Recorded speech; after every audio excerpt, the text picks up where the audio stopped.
What is up, everyone? You are with us here at the All Out Blitz podcast with Jeff and Brady. How are we doing today? I'm doing all right, man. I've just been sitting here all day relaxing. Saturday, waiting for this giant snowstorm to show up. So I think it's gonna be a good time. Giant snowstorm. How much do you think we're actually going to get? Because this apparently is covering a large part of the country. We're here in PA. I'm hoping for like 3 feet, but that's not going to happen. I've been seeing we're gonna get, I think, at minimum, we're gonna get at least a foot. I think there's a chance we get 2 feet. So That would be phenomenal. Let me tell you what. that'd be something. I don't think we haven't gotten snow like that in a couple of years here. So Yeah, it's been a long time. Been a long time. But what else are you going to do on a Sunday other than sit in and watch championship weekend? Conference championship games tomorrow. Today, folks, of course, Saturday, January 24th, All Out Blitz podcast. Let's get started. We got some coaching news going on. You had texted me when I was on my way home just a little bit ago. Both of us immediately kind of laughed all at the same time.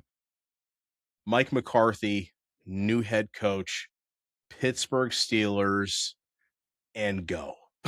This is it's a weird one for me. I did not expect that out of the Pittsburgh Steelers. They usually tend to grab an up and coming whether it's offense defensively minded coach, at least from me being alive and paying attention to the game. They get a head coach. They want them to be there for a long time. That is typically their goal, to not have to do this again for a while. Is Mike McCarthy that guy at 62 years old? I'm not seeing it. It doesn't add up to me, man. What about you? What do you think?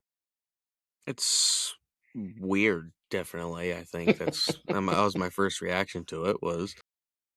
Then thought about it, and I think he was the coach of the Packers whenever Aaron Rodgers was just starting out, and Bingo.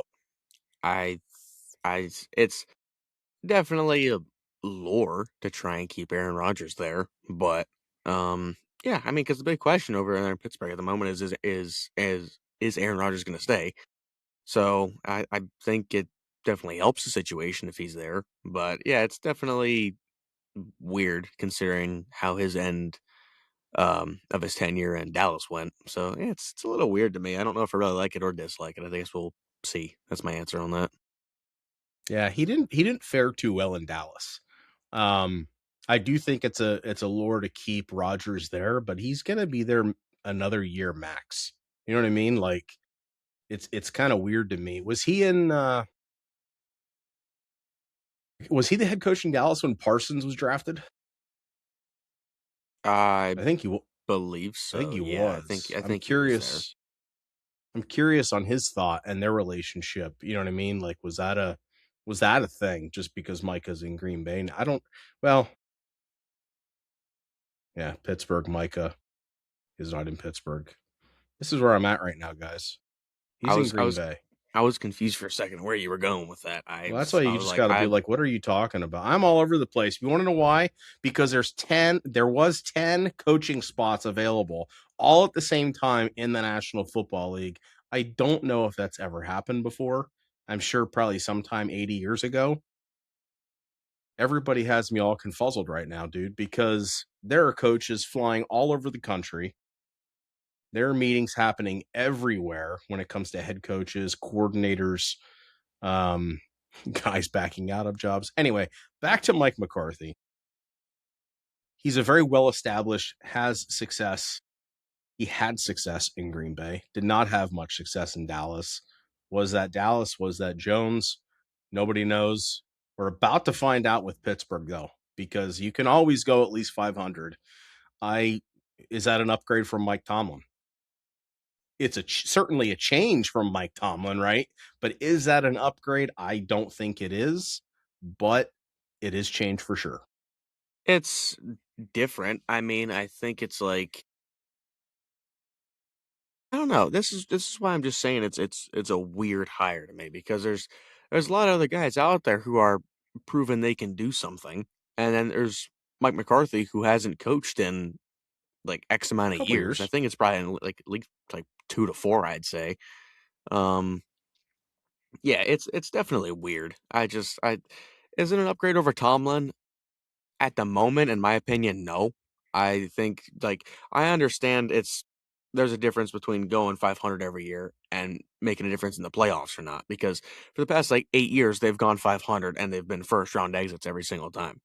So maybe not 8 years exactly, but you get what I mean. It's just I don't know. It's been a while. It's still just it's weird. I don't know. That's the best way I could just sit on that. Well, we're going to see what happens this coming season with a new coach in Pittsburgh. Um, Also, a new coach in Baltimore. Jesse Minter has been hired. Previously, of course, with Michigan, and more previously than that, Harbaugh brought him to the Chargers as their defensive coordinator. Just after 2 years getting hired into being a head coach at honestly a fairly recently successful Baltimore Ravens team. I think that goes to show the work that he did with the Chargers, how successful he was there with a very, there's some key pieces, of course, on the Chargers defense that were really good. Mostly a lot of no-name guys had tremendous success. So bringing that in, the offense in Baltimore should click. We'll see who they get in to be the offensive coordinator there, but the defense surely is not going to have a drop off after picking up Jesse Minter. No, I think it's a great hire. From the Baltimore side of things, they already have a fantastic defense led by um probably one of, if not the best middle linebackers in football right now with Roquan Smith. And yeah, I mean, I think this is only an upgrade for the Ravens defense more than anything else. I'm just very interested to see how the offense is going to run now, considering Harbaugh was there for a really long time, and now they have a defensive minded guy at head coach. So I'm very interested to see how the offense is going to run. But um, speaking of the Chargers, they went and possibly picked up their new offensive coordinator with Mike McDaniel, former Dolphins head coach, Yeah, now possibly being the Chargers offensive coordinator, because as we know, it's still actually not official yet. that's true. He's been talking about interviewing for head coaching spots still. But honestly, within the last couple of hours, it came out that he has removed himself from the Bills head coaching conversation yesterday, removing himself from the Browns. So it does seem like it's leaning toward him being official there in LA, but it hasn't happened just yet. A lot of these things seem to be coming out prematurely. That being Harbaugh still is not 100% under contract with the Giants yet. It seems like there's a little bit of a power struggle going on, at least from what we're gathering, that he wants a little more control, like full control over the roster. And what's their GM's name? Joe Shane, something, whatever you pronounce his last I name. think it's shown, yeah. He's, nobody thinks he's done too well since the Saquon debacle, but Harbaugh wants a little more control there. And I think that was a topic of conversation, a week or two ago when the initial report came out that it could be Harbaugh to the Giants. Still, even while he has been there, while things are going on. So I don't think if it still happens, I don't think it's at risk of falling through it all. But still kind of notable and odd that he's been at the facility, he's been meeting with the players. Nothing's locked up in a contract yet, though. So it's kind of weird. Um, Everybody seems to be taking their good old time.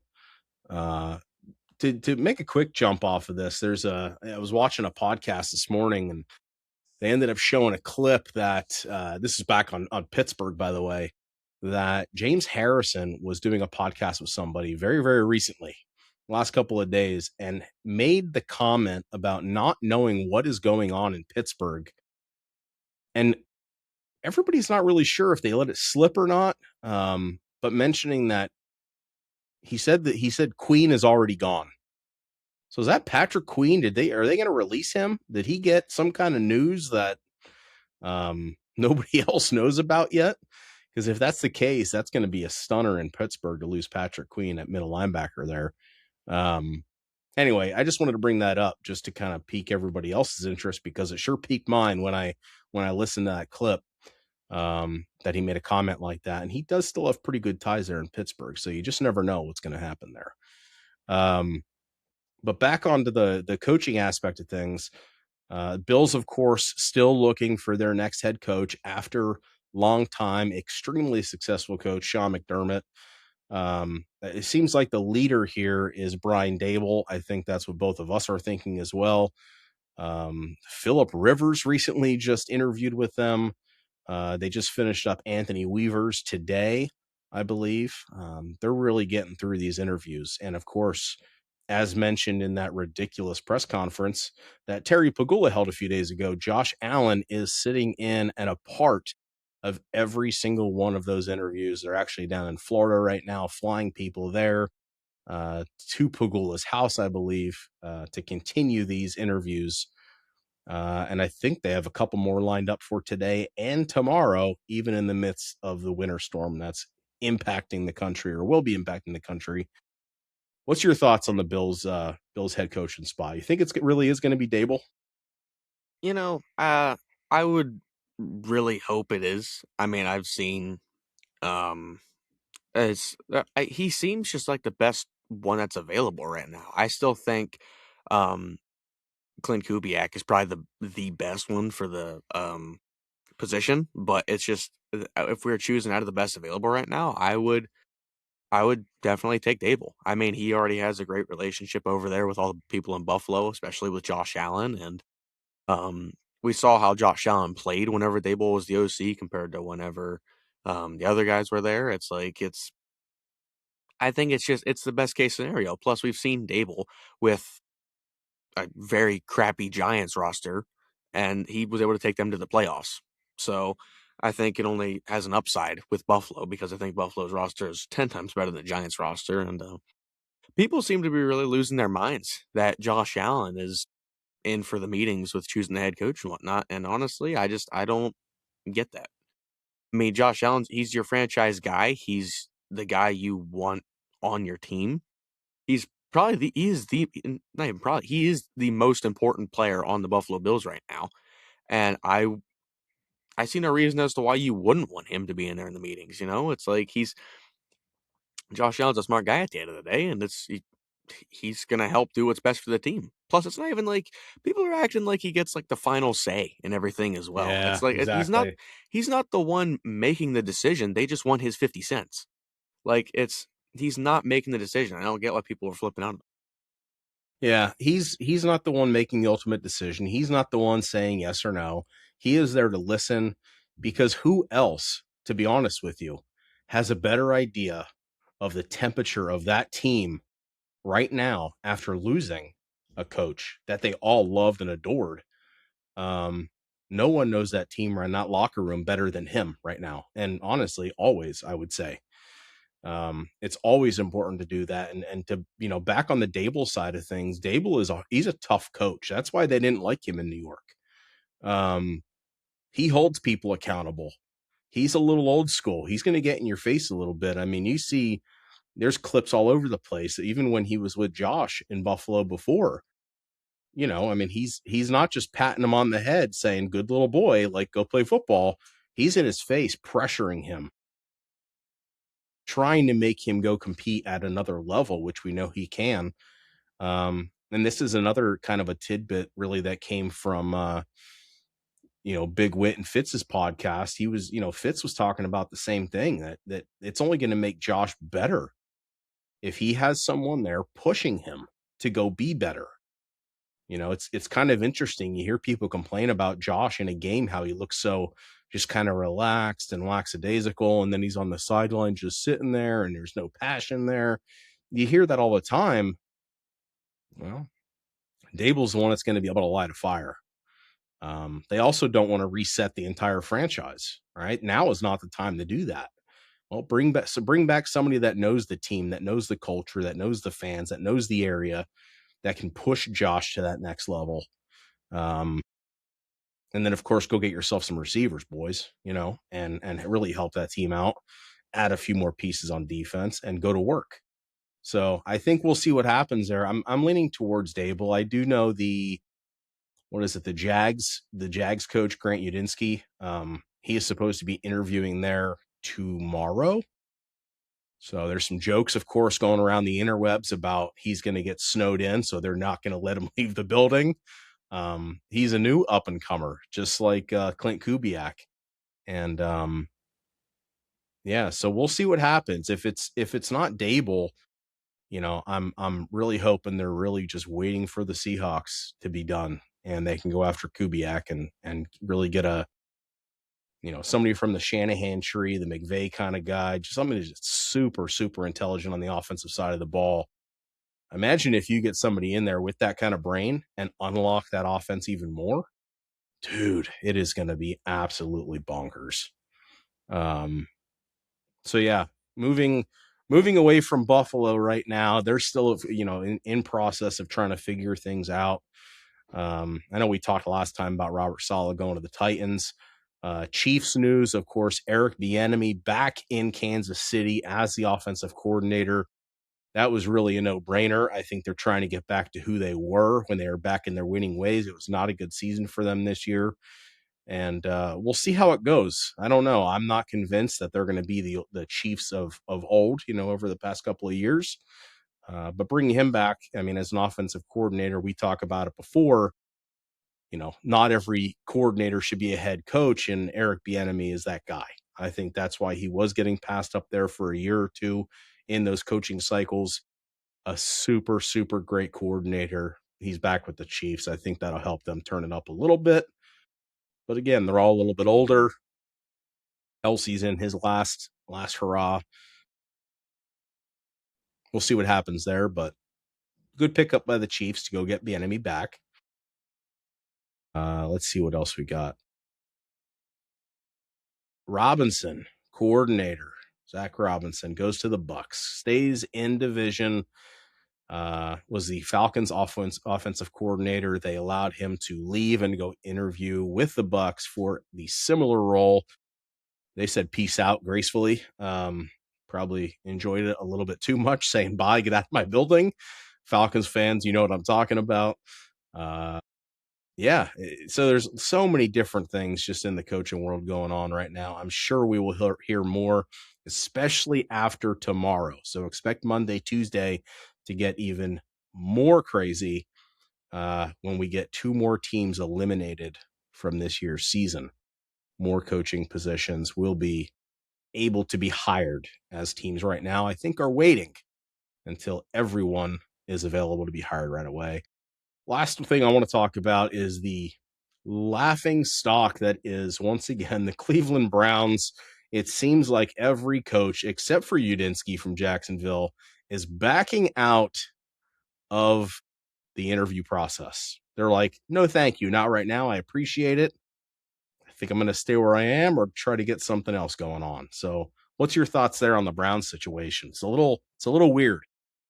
I think it's funny more than anything else that it's just like it's the Cleveland Browns that's happening too because they've been just the Always. stereotype of football for the past like 10 years. It's just oh well, it's the Cleveland Browns, so they might be getting back to their ways and not in a good way when you're saying that. But yeah, I remember seeing. I think it was first Jesse Minter was the first one that said nope, I'm backing out of this. And then next it was Mike McDaniel. He said nope, I'm backing out of this, and it's like yeah, it's very, very interesting what's going on in Cleveland. On to the back to the Kansas City thing, just to get my opinion on it for a second. I think it was a good idea to bring back Bieniemy back there as offensive coordinator. With Travis Kelce, like you were saying, we don't even know if he's going to be there next year. Like we think this year, honestly, might have been his last year. And He's hinting Mahomes, at coming back. he's gonna. I know. He's we got a whole bunch of guys who just really care about themselves. Um, Mahomes is if he's not already, he's going to be turning 30 soon, coming off of an ACL tear. So it's very interesting to see how mobile he's going to be, which we know his mobility is one of the best in the league. If his mobility slows down, that could definitely be a big hit to the Chiefs offense. But Yeah, I mean, I think it was a good move for Kansas City to bring back the enemy. Yeah. No, I agree. It's I said Mahomes isn't Mahomes anymore. And if he has to be driven to be more of a pocket passer, it's not going to be that same offense as Bieniemy before. They're going to have to solidify their O line a little bit more to give him more time in the pocket and sitting back there. Um, they're going to have to address that within the draft and free agency a little more than they have in the past, with some new focus points. And honestly, I would never doubt Andy Reid at this point, that he's going to go make those adjustments to put them in a position where they need to be successful. So it's interesting though, but we shall see what goes on. Um, yeah, that's all the coaching news as of right now. I mean, if you get any notifications popping up, of course, you'll let us know before we end today's episode. But let's get into the games. So we have two games, unfortunately, only this weekend. Tomorrow, we start at what time is that? 3:00 Eastern time with the AFC Championship game. The Drake May led New England Patriots back in the AFC Championship conversation versus the Jarrett Stidham led Broncos. Another legendary Patriots quarterback. Ridiculous, is it not? Now, there's the more you read, the more you look into things. There's actually a thing out there that I was looking at a little while ago that Sean Payton does better with backup quarterbacks. Not really sure how or why someone wrote that article. He had Drew Brees for a very long time, and he most certainly was not a backup quarterback.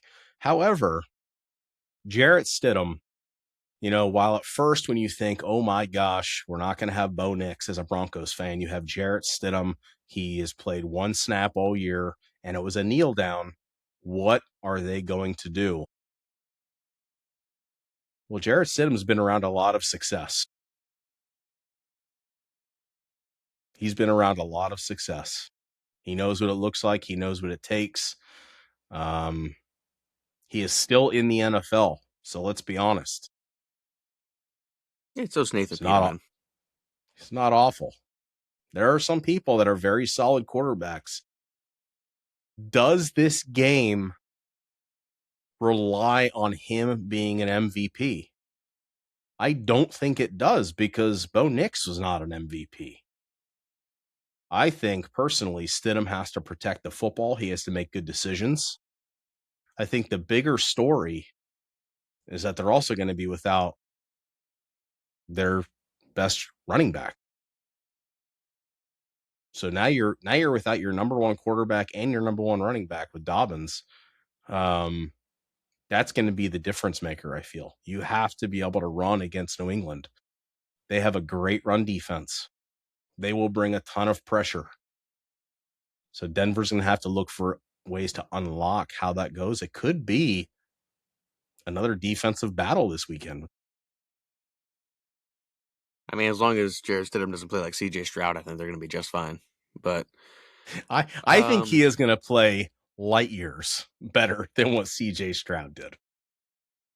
I don't know. I mean, there's two ways this game's going to go. Either one, it's going to be the Patriots just smoking the Broncos, or it's going to be Jarrett Stidham somehow goes like 24 for 26, 289 and 3 touchdowns and still almost wins. I mean, I think regardless I'm going to take the Patriots in this game, but yeah.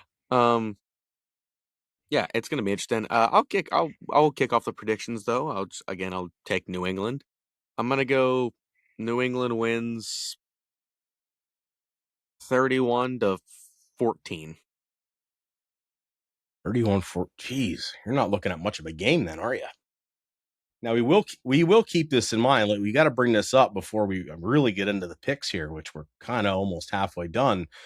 On the playoff scenario, you are 9-1 right now, while I am 6-4. So I got to try to do something to make a comeback here. I do think that this game is going to be a defensive battle. Both defenses are very, very good. Denver can bring a lot of pressure without blitzing a ton. So I think there's a couple of keys to this. I'm actually going to take the Denver Broncos in this game. I was not super happy with what I saw from the Patriots last week to give me a ton of confidence. They are good. Drake May is very good. The defense is good. But there's a couple of key pieces around this game that I think can potentially break it open a little bit. First, you have to look. We talked about injuries a little bit. Tomorrow, Harold Landry is out for the Patriots. I think he's their leading sack guy on defense. Does a ton of stuff for them. The big battle for tomorrow for me is going to be the Broncos defensive front and the Patriots pass pro, their pass protection. Patriots can run the ball. Denver has a very good interior defensive line. Their linebackers are super patient. They will hound you. The one key point looking at all of this again, and we mentioned this, so let us know in the comments if you don't like deep dives, but talked about really diving into some of the schematics and the scheme for these games. Denver, their defense is, like I said, it's a Sean Payton type of team. So they're going to play with fire and with passion and their intent to hurt someone. They play in a lot of wide nine alignments. So their defensive ends really play out by the tight end really, really wide to really be able to slam in the edge, and they have that contain, but that's where that rush is coming from. So if they cannot control outside, the Patriots are going to have a problem. Their pass protection is top 10 in the NFL on pass block win rate. But when they go against a defense that has wide nine edge rushers, which Denver prides themselves on, they drop to the bottom 10 in pass protection.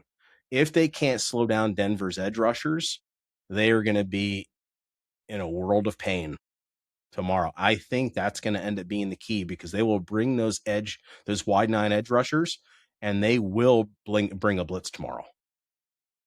So they're going to spread that line out, and they're going to shoot from probably a B gap and really start bringing the pressure. When Drake May gets off balance, off kilter, you mess with his head a little bit.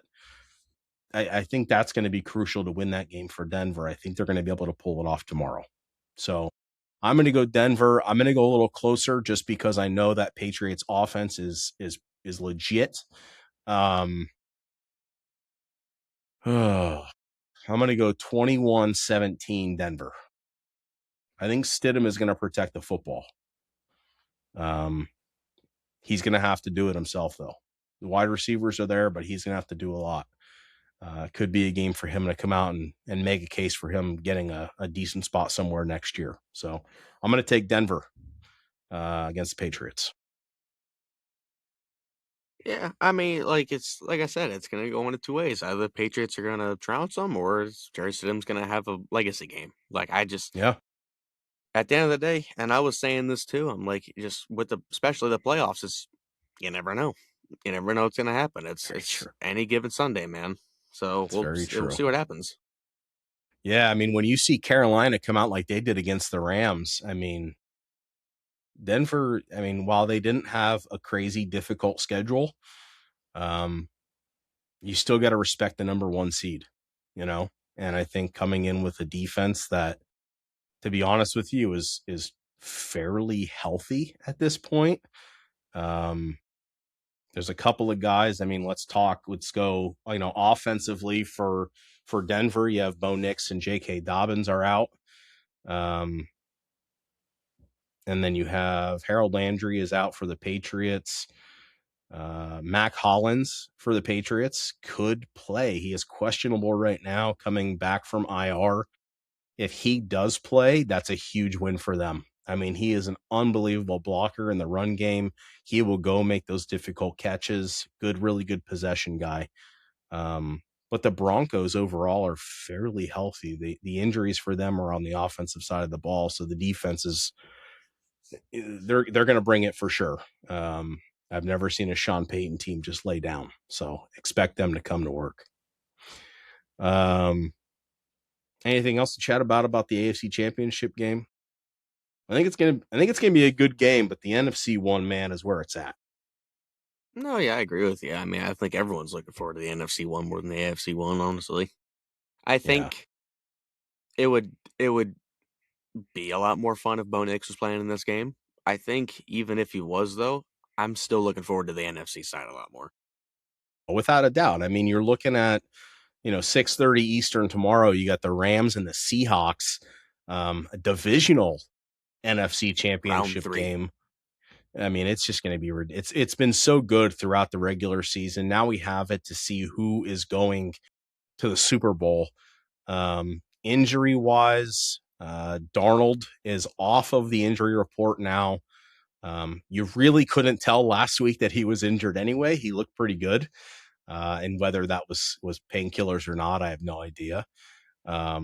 Byron Young for the Rams, questionable, also expected to play. Rob Havenstein, the tackle for the Rams, is out. So that is definitely a big hit. Josh Jones for the Seahawks and Amari Knight for the Seahawks, questionable and doubtful, or Amari Kite, my apologies. So honestly, and we all know Charbonnet is out, right, towards ACL, so he will be out the rest of the season. So some notable injuries to think about, but Charbonnet being out for the Seahawks surely didn't slow them down last week against the Niners. Um, yeah, I don't know. I'm really excited for this game. I think it's going to be. I don't know if it's going to be an offensive fight or a defensive fight because both of these teams are very, very well rounded. Yeah, man, I just the picking is going to be harder than any other week we've had so far. Um Yeah. with the winner we're going to pick here.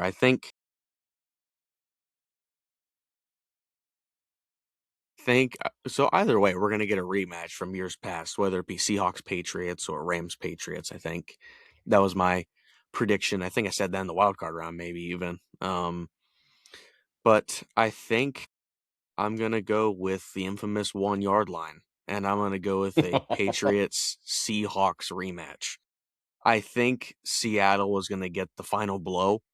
I just think with the Rams have just not been playing like the Rams recently. I mean, they're doing enough to get the job done at the end of the day, but it's like I think and we saw it against the 49ers. If Seattle gets on top, they just keep punching you in the face until you die. They Like do. it's They really do, don't they? like man, it's they didn't stop against San Francisco, and I do not think for a second San Francisco is anywhere near as talented as the Rams, but it's man, it's my excitement level has been higher than ever right now for to watch a playoff game because man, it's just the first game was fantastic. The second game, 38-37, the overtime thriller. I remember watching Yep. that, man. That was fantastic. And yeah, I don't know, man. I know this is going to be a very close game. I'm going to take Seattle to win 31-29 over the Rams. I think it's kind of a weird score, but it's just I don't know. I know this game is going to be fantastic and it's going to be down to the wire, just like every game they've had so far. Yeah, I'm trying to determine if this is going to be a high scoring playoff game. I think it's going to be a very one of two ways, and I know it's going to seem silly, but I think it's going to be a crazy just score after score after score after score kind of game, or it's going to be really low scoring and kind of boring. Um, the two games throughout the season, decent amount of points, right? They just know each other so well. Um, man, I don't know. Points in this are going to be difficult. I am also taking the Seahawks, so I definitely won't match you there to be able to try to get a little leader in the differential that I've created for myself. Um, man, I don't know what to I don't know what to do as far as points goes.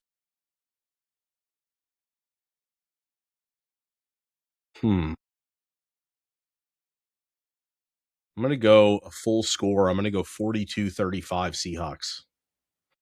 Jeez. I think it's going to be very high scoring. I like to think that the defense is going to put up a fight. I mean, because you try to compare, like, the Seahawks secondary, dude, is phenomenal. But the Rams have Nakua and Adams, and they could just do so many things, and they love those layered type of route concepts and motions to get people open. But the Seahawks, that Legion of Boom is back, and they play physical football, physical coverage. Ball skills are amazing. It's really going to depend on if there's any kind of explosive plays that they let up. If they don't, I don't think the Rams are going to be able to win if they just kind of dink and dunk themselves. They need explosive plays. They need to stretch the field against this defense, because if they don't, that pass rush and that linebacking core from Seattle is going to just eat them alive. Stafford is good enough that he can do most of that himself, but we got to see what kind of explosive plays McVay can pull out there if the Rams want an opportunity to try to win this game. A couple of other things to look at is the Seahawks run game versus the Rams front seven. If Seattle can dictate the tempo of this game, that is what they do best. That is when they really start to control games. If they can run and keep Stafford and squad off the field, fantastic, right? Fantastic. That is what they're going to need to win this football game. Can they do it with Kenneth Walker alone and no Charbonnet? That's going to be the question. They did it against San Francisco, but San Francisco had no Fred Warner. They had no Nick Bosa. Their DBs were too busy trying to cover JSN and everybody else. That's where I don't know what's going to happen. So the weird thing about this game, and you want to see it at this level in an AFC or an NFC Championship game, is it can really swing either way. I do think for both of these games, whoever wants to win is going to show it. It's not going to be anybody laying back, being conservative. It's going to be who's going to take the risk, who's going to be methodical about that risk, and then ultimately who lands. And it's going to be the defensive side. It's who's going to blitz, who's going to bring additional pressure, who's going to play a little more physical. I think that is going to be what wins this game. But I think we see, me personally, I think we see Denver and the Seahawks in the Super Bowl in 2 weeks. Again in a rematch. We've seen this movie too many times. I know, right? It's a little crazy, but I don't know. I'm excited for this weekend of football, and I'm also sad knowing that there's only 3 games left. You got the Pro Bowl games. Boo. Nobody cares about those anymore. Unless I start seeing safeties lighting up punters again, then I don't really care about without the Pro pads Bowl. on. Exactly. I just don't care too much. In the flag football game. The flag stuff I don't mind. It is fun. My favorite thing always about the Pro Bowl are the little skills challenges and stuff just to watch. I don't know, they got to change some of them though. Some of them are pretty boring, like the what is it, the foam pit one, or the weird catch things where you have people jumping off diving boards in a swimming pool. They're just trying to copy the NBA with who has the best dunk. But it's so boring. Like, you give me that strength one that the linemen have that they do different. That's awesome. You got to bring the old quarterback club stuff back, where you have quarterbacks launching the ball to see how far they can throw. Yeah. Bring those kinds of things back from the old days, man. That's amazing. Really kind of to see like A-Rod and Brett Favre and like all that. They just sling a ball like 68 yards. Yeah, who can throw farther? And have a good time. I honestly, oddly enough, I do like the dodgeball thing. I think that's kind of fun. It's classic dodgeball. It's always fun. It is, and it's just interesting. But yeah, we'll talk about that some other time. I don't know. I'm really excited about this. I think we have really good defenses in play. I think that makes it a lot more fun to watch. when it doesn't seem like anybody's just going to come out and get smoked. Yeah. All of these teams have had ridiculous success on both sides of the ball, which is, of course, why they're in these games. And they've been very, very consistent, again, which is why they're in these games. So I think we are going to have a really good day of football tomorrow. I'm excited to see what comes out of it. Yeah, I don't know. We're going to see what happens, but I'm hoping I can get one win closer to what you are at right now, and try to squeak by. I'm just looking at the whiteboard where you got the I marks up mean, there for it me. would So it would have to be I go 0-3 in my picks and you go 3-0. That'd be enough because you can't beat me, but you can tie I me. know, but I picked the Seahawks as well, so we're not going to be able to. So we're never going to That's match it. true. Yeah. That's just going to be what it is, and that's okay. I just 6-4 is not sitting right with me right now, and some teams definitely let me down for sure. If I can finish 12-1, I'll count that as successful. Dude. That'd be something. That would be really, really good. That'd be I kind mean, of cool. that'd be pretty neat though. As man, go 13-0 with my playoff predictions. I mean, man, that would have been something Yeah. too. But 12-1 still is pretty something as well. Yeah. You're But not the Hoosiers. You got one loss. Come on now. yeah, I got to be Miami. That stinks. Yeah, just to finish off the playoff stuff though, man. I'm gonna go with what I said last week, man. Seattle's just too good of a team to just bet against them. I Yeah, think they really are. I stand firm in what I said. I think they are the best team in football right now. That defense is disgustingly good for it's just, man, Mike McDonald, he has done wonders over there in Seattle ever since Pete Carroll left. And yeah, man, it's gonna be a great weekend of football. I know we'll talk about it in a different episode, probably as we get closer to the Super Bowl before they have NFL honors. They started releasing some of the folk, who's up for MVP, who's up for Offensive Player of the Year, all that kind of stuff. I'm just going to talk about a snub real quick, and then we'll talk about it deeper when we get to that episode. Offensive Player of the Year does not include the NFL rushing leader, James Cook. How does he get snubbed from potentially being Offensive Player of the Year when you led the entire NFL in rushing? That is kind of weird. I would like to know who the 5 nominees are because it's out of 5 people, and he's not one of them. Like the leading rusher. That's kind of weird to me because I did see, and this is shout out to Christian McCaffrey. Christian McCaffrey is up for Comeback Player of the Year, Offensive Player of the Year, and MVP. It's if he goes 0-3 in the night, that's going to be pretty sad for him because I think he deserves at least one of them. I think Comeback Player of the Year, if anything, but. The finalists for Offensive Player of the Year: Drake May, Christian McCaffrey, Puka Nacua, Bijan Robinson, and JSN.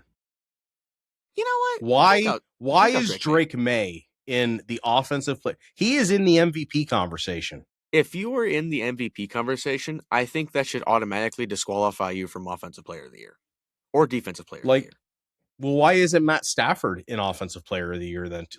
That's what I mean. So you know what that tells me, honestly? That means Matt Stafford is winning MVP. Drake May is going to win Offensive Player of the Year, even though what running back, not yard-wise, was better than Bijan Robinson this year? I mean, Bijan's a fantastic athlete. That dude was fantastic. He's the only thing that kept Atlanta alive during games, honestly, and he's fantastic. Does Puka Nacua belong in that conversation? Oh yeah, I think definitely. I think he. Do you think he does? If not the same amount of yards as JSN did, I think he maybe had a couple less touchdowns. But yeah, I think 100% Puka Nacua deserves to be in there. I think he was number 2 to JSN. I think, and I think seriously, and this is my. Because now that I think about this, at least sounds like a good idea to me. If you're in the MVP conversation, you're actually one of the finalists, I think that should disqualify you from being Offensive or Defensive Player of the Year, because you're already up batting for the highest reward possible. So yes. why should you have a chance to get a second one when it could go to some other guy? It's it could look cool on your trophy case. Okay, but go for it next year. You're already up for the highest one possible. Take take out Drake May, put in James Cook. That's just that is weird to me. That got pointed out. That's just weird. To me, that just seems like the NFL is setting it up for Stafford to get MVP. Drake May need something, so they'll give him Offensive Player of the Year. It definitely does feel like that. I think it's if you're sitting there, because I think MVP might be the last thing they announce in the night. I'm not 100% sure. I don't know if it's the first or last thing, but if Matt Stafford, or let's just say if MVP's first, if Stafford wins that, then it's definitely going to Drake May. Yeah. If Drake May wins Offensive Player of the Year, then it's definitely going to Stafford. It's like, because I don't see a world where one of them doesn't win something, you know? Exactly. So it's 50-50. I don't see where Matt Stafford just clears, and I don't see where Drake May just clears. One of them's going to win the other. So you juggle it. I have no idea. Yeah. I don't know. I think we got breaking news right here, actually. Let's the Dolphins go for it. Are hiring Bobby Slowick as their new offensive coordinator. OC. Yep. Slowick was also interviewed for the Eagles offensive coordinator job, but ended up going to Miami. So there you go. He was in the head coaching carousel last year, taking interviews for head coaching spots last year. So that's a good pickup for them. Yeah, I was about to say, it's always fun getting a little bit of buzzer beater news there before we end up ending the episode. Bobby Slowick is now off the market, and he's now down in Miami. All right. Yeah, I'm looking forward to this weekend's games. What do we got? 24 hours, man, and we'll be moving. Snow outside, falling down, watching some football. It does not get any better than that. Yeah, that's all I got for this episode. We have fun time when we do our episode probably Monday or Tuesday. That will officially be our 100th episode of the All Out Blitz podcast. So it's been spread over some time because of the break that we took, but man, we are back with this thing. I was about to say, I wasn't going to say nothing about it until you said something about it. I'm like, you know what? We could probably be batting for 200 or 300 right now if we didn't take the 2 years off right? Twice. Exactly. No, it's good to be back. It's good to be doing different things. This is always fun for us to be doing. Yeah. Anything else to share? Nah, I mean, it's going to be a good weekend of football. Just as always, like I said last time, hate that it's coming to an end, but I think if we just look back on it, this was probably the best just football season that we've had in a while. Because like I said, and we'll talk about this we already got plans for later episodes, but we had like a game of the year every single week. And it's like there are not a lot of NFL seasons where that happens, you know? So it's very grateful to be able to like watch this football season just as like a whole. Yeah, man, it's just, I think regardless, it's going to be a great Super Bowl even. And then it's just that time between when the Super Bowl happens to the draft. It's that time right there is going to suck, but it's going to suck even more after the draft's over. So it's just, we got to enjoy all this while we can right now. Yep. Absolutely. It'll only suck until we get into mock draft time. In between there, it'll be a good time. Yeah, between the Super Bowl and the draft, it's to do some live on the show. So it'll be fun. Yeah, lots of plans going forward, but hey man, here we go. AFC, NFC Championship games in the next 24 hours. Hopefully everybody stays safe, stays warm, that hopefully your power stays on throughout all these snowstorms coming across the country and over the next 24 to 48 hours. Please go enjoy the weekend of football. Please go enjoy the weekend of football. That's what we're going to do here. So from us here at the All Out Blitz podcast, thank you for listening. Subscribe, like, share with your buddies. What else are you going to do tomorrow? But maybe listen to some podcasts before the games come on. God bless and peace out. Peace.